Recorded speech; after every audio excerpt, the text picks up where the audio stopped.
The Cambridge Dictionary defines self-interest as the act of considering the advantage to yourself when making decisions and deciding to do what is best for you.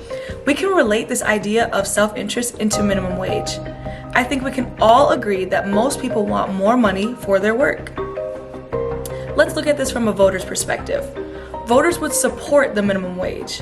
As humans, we do things out of self-interest.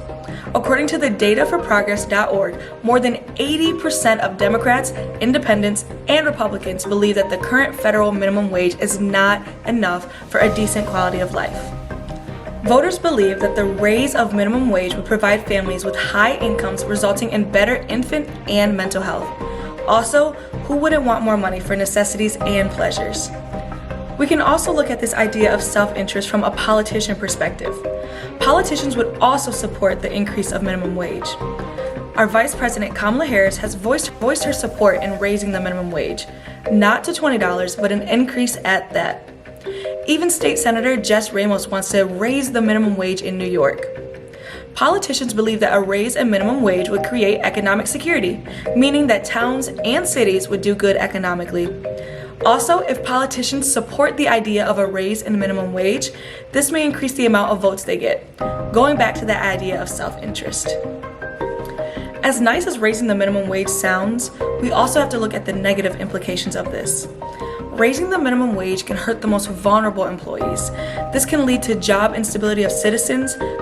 People will move in and out of jobs, and some may even use welfare options. Some people depend on minimum wage jobs. We have those in our society that may have not gone to college for a certain occupation, or we have those with just a low skill level. Those people can depend on the minimum wage jobs, also known as low skill jobs, to provide for their families.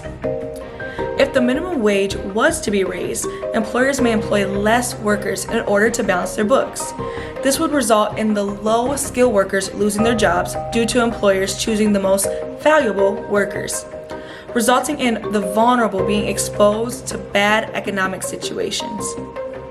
Yes, on the surface level, raising the minimum wage sounds like a good thing. It raises some people's wages, but we have to consider those who may be negatively impacted by this act, such as low-skilled workers, young people, and even those who are older. Would you operate off of self-interest in the situation, or would you operate for the good of the whole group?